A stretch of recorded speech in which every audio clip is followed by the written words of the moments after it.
Okay, that image. Like the brain, Meghan. They'll never forgive Meghan for not bending a knee to that family. She'll always be the one that got away. Furthermore, well, she did bend the knee for the queen when she died. Okay. Furthermore, even if they take her title, who's going to stop her from using it? Alright, there's that. She doesn't need it. The world knows who Meghan is. Do you even read your post? She won't bend the knee, but will insist on using the title gifted from them. Okay, we consider that title reparation for all the crap they put her through over there. I don't know about that, but Meghan doesn't need the title and she's still married to Harry. I don't think Meghan cares about the damn title. She already told us what she cares about. The most important title for her is a mother. So these people keep on going about title. For all the other royals with titles, what have they made out of it if they're not taking money from taxpayers' money? Alright, so that's that. Let's leave that alone. Oh my God. Next tweet. I'm in a hurry, by the way.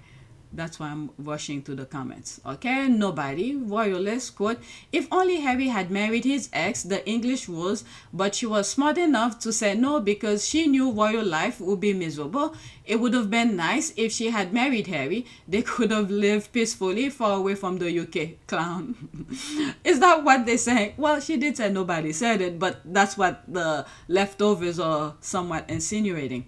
They admit Harry's wife would have been miserable no matter who she was, but in the same breath, they don't understand why Harry and Meghan left and what they were complaining about. She was not even an English rose, she was Zimbabwean. Just say she was white. The crazy work is the fact that viscerally hated those white girls the entire time Harry was dating them. It was until Meghan came on the scene did they develop this sudden reverence for either of his exes. Well, I've said in the past, maybe 2 or 3 years ago, where I said they literally lead Harry to be with Meghan because everyone that Harry was with, they made those people's life, those women's life miserable. So they literally push Harry away from those white rose or lily rose, what did they call them? English rose, into the hand of Meghan. And the moment he met Meghan and saw the type of work that Meghan is doing, sort of aligned with him and everything else that he was doing. And then his friends, okay, when he's hanging out with Meghan, around Meghan's friend, none of them said anything. They all shut their mouth. So that is like Meghan was the whole package along with her friends. Okay? So that alone make Harry decide. Alright, basically they admitted that if he had married a white rose woman, he would have been boring. They would have forgotten about him and focused on the other boring white couple since white rose are docile partners. Did I get that right? If Harry had married his ex, his marriage would not have lasted. He will now be a divorced man. I think so too. The press and the world create scandal that's how they earn their living. They need a sensationalist article, especially about family. They will have done everything to break up the marriage. William married an English rose and Kate, and they seem miserable together. What they wanted was for a blonde bimbo that they could mold and keep Harry trapped and servitude to the brainless. Meghan had intelligence, beauty, and brains and gave Harry the unconditional love he so needed. They are thriving whilst the gals are drowning in filthy mess. Well, also, I don't know what the leftovers are saying, but they also, and I don't know what the headline in the UK beside the war that's going on that they're talking about, but also they want to shift away from the Epstein file, because in the US, despite the war is making headlines, they're still talking about the Epstein file. And also seeing and reading some of the things that's coming out of the Epstein file and the connection with the royal family, it seems like this is the norm, which I have said they wanted that behavior to be accepted worldwide. And when you look at what's happening in the US, that behavior, all those people that involved in the Epstein file, Trump wants to, it seems like, wants to normalize it. So looking back at some of those discussions that we have spoke about and earlier on Harry and Meghan's marriage, it seems like this is what they wanted for Harry. For Harry to, okay, Meghan would have been the face of that well, beautiful family kind of thing. But in the back, they wanted Harry to be, you know, this thing, the nasty things that you see men are doing outside of their marriage. But Meghan put it straightforward to Harry. She didn't want that in a different way. If you want to be married with me, you know, there's that respect and all of this. She doesn't like that. And I think Harry saw those type of behaviors even before Meghan, but then want to participate in it. All right, so yeah, I just wanted to add this in it. Let's get back to the original recording. The Rangers are still yapping about Meghan's claw almost 10 years later, wishing him to leave his wife to repair his brand. Like, what the F? All right, let's go to the next one. Okay, definitely I need to go wake up my kids. It's exactly 6 a.m. right now. Like 5 more. Kitty got no social media posts from the father of her kids on her birthday. Oh, that was her birthday? Mother's Day Mother's Day in the UK. Mother's Day has come, not a mention of her either. The man has literally made Mother's Day about his grief and drumming up some sympathy. However, it's not going to plan as he's being reminded of how he called his mother paranoid. Maybe they're trying to avoid the picture that, was it last year or the year before? Where he put the picture together of the kids. Later on, we find out it was Photoshop. It's so funny how they put him front and center that he took picture of the family for Mother's Day, and then when the squad start investigate, they realize it's Photoshop, and little at the time he did that moonwalk to get him off that headline, and they blame it on her. It's unbelievable. Like I said, the US is operating right now, the media in the US is operating in the same way as the UK, because the UK shifted, sent their barrage of garbage over here. But the difference between the UK and the US when it comes with messing up people's brain with stupid information is that the US can figure out that the media is telling them lies. Look how Trump is trying to put lies about the war that he created. Despite that, you have individuals like myself and many other people who's much better in reporting about the war, and journalists, independent journalists, still pushing out for the right information to be out there. And the people are not buying. The American people are not buying the nonsense.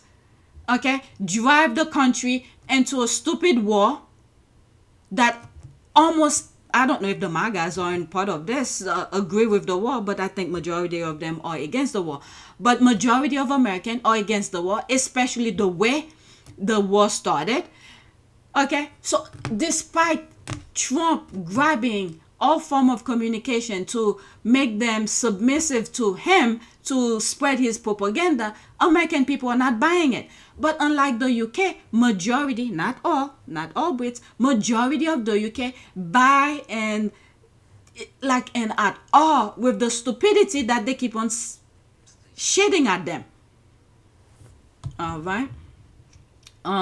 Pretty much the UK, the US, with the help of Trump, pretty much dismantled. I don't know if we have any defense in the US, because Trump, with his stupidity, is unbelievable. But anyway, But if you look deep into how he got in office, there might be some discrepancy where he tried to grab the office of presidency. All right, let's continue. I went off.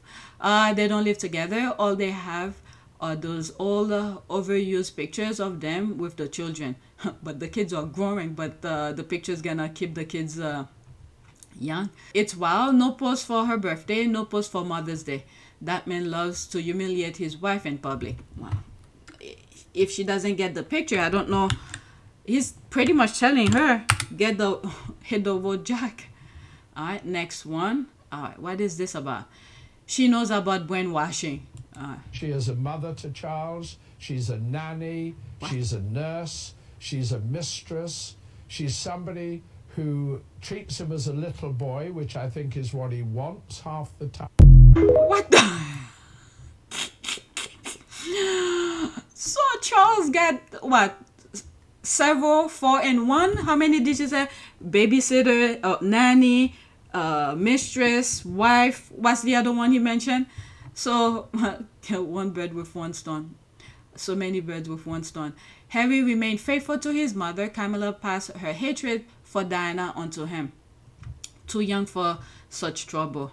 During her outing with Camilla Parker Bowles, Diana Spencer was photographed leaning her head against a railing, looking forlorn.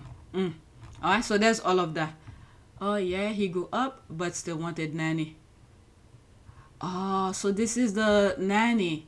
I think they're related, isn't it? Damn, but they look alike. Alright, let's go to the next one. I see US debt. Okay, I'm gonna wake them up at 6:10. 2 more and that's it. All right, let's pause. Okay, a new trend has started in America. Iran, after Iranian hackers announced they will wipe out Americans' credit card debt, Americans began filming videos saying, "Hurry up, we'll be grateful to you." Some Americans even say, "If you clear my debt, I'll buy you a prayer rug and go to Friday prayers." 22 seconds.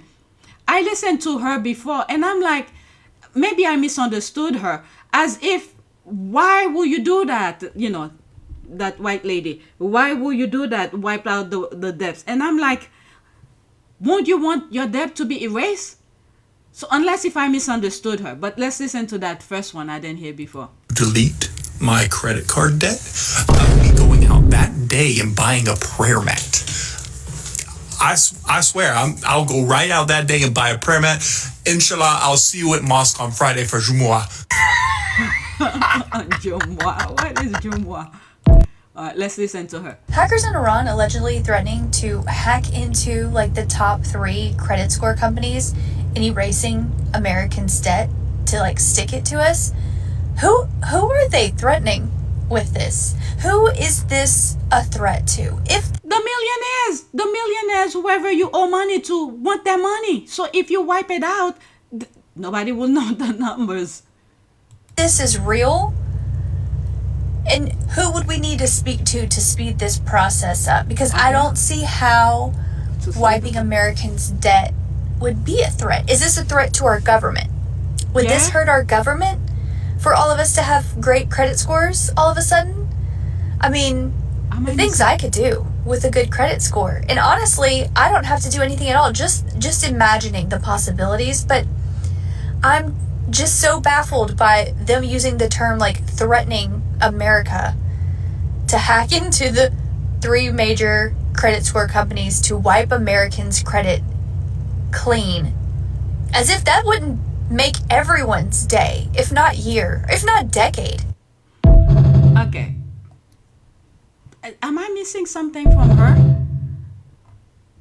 It will benefit you. Hackers in Iran allegedly threatening. It will benefit the people who owe the money, but the receiver, the debt collector, will want their money back. They've threatened them because this is what Trump is all about. The people who have money. Okay, could it be right?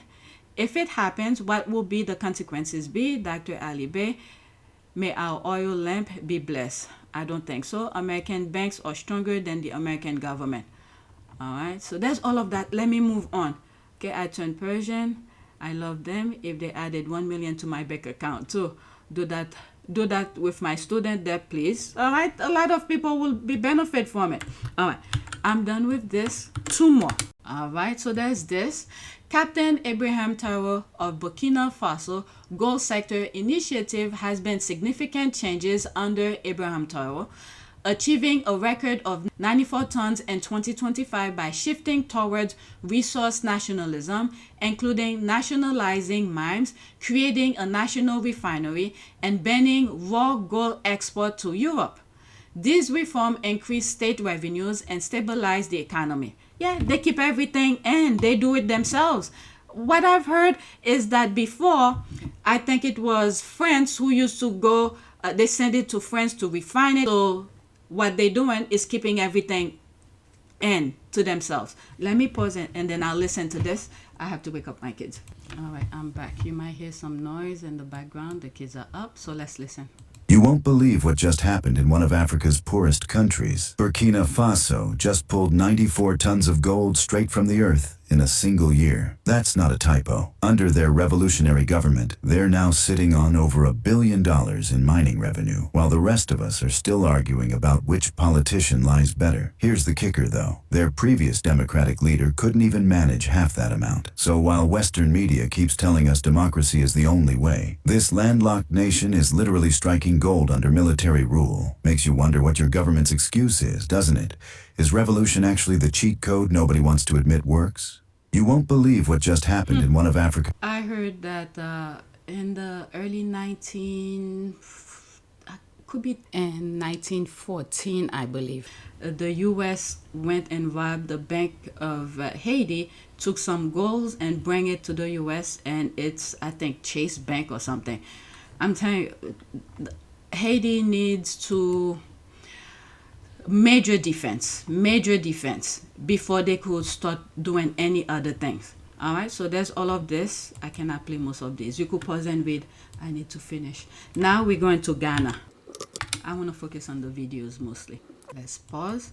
Okay, the Eastern and Western worlds have united to ask Ghana to abandon its gold policy, which will change the economy of Ghana. But President Mahama is not giving in to their demands. All right, so let's listen. 1 minute and 55 seconds. Ghana just brought the East and the West together, but not in a way you would expect. We are in uncharted territories with everything going on geopolitically. Gold prices are sitting at levels we have never seen before. Investors are buying it, banks are hoarding it, governments are looking for it. Everyone who understands the value of a hard asset is scrambling to get their hands on it. Now, what does it have to do with Ghana? See, Ghana is the #1 gold producer in Africa. The title used to belong to South Africa, but in recent years, Ghana quietly took the crown away. Last year alone, Ghana produced roughly 6 million ounces of gold. Now, if we take a modest gold price of about $2,000 per ounce, that is approximately $12 billion worth of gold coming out of their blessed Ashanti Mountains. But here's the problem.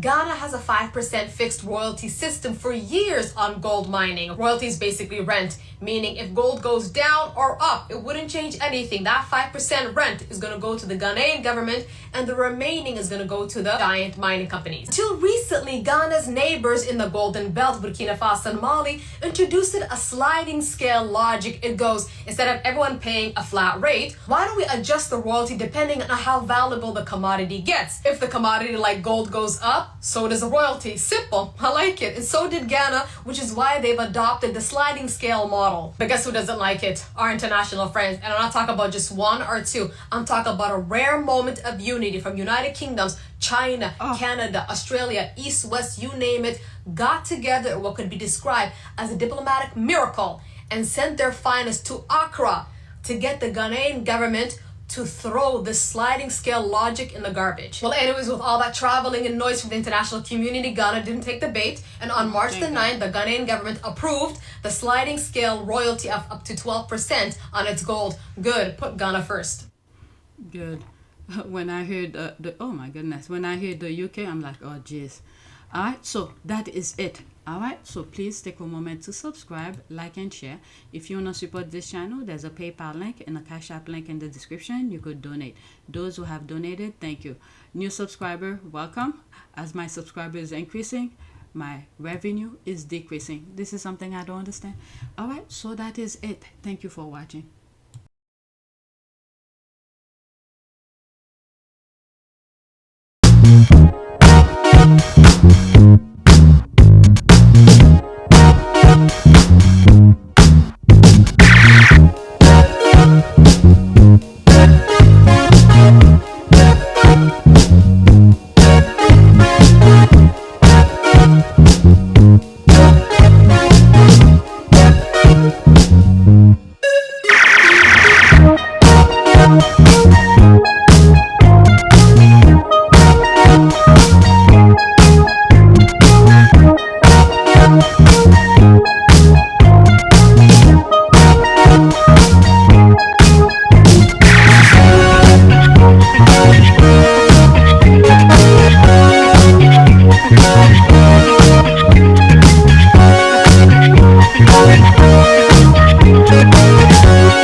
It is a great privilege to be with all of you today.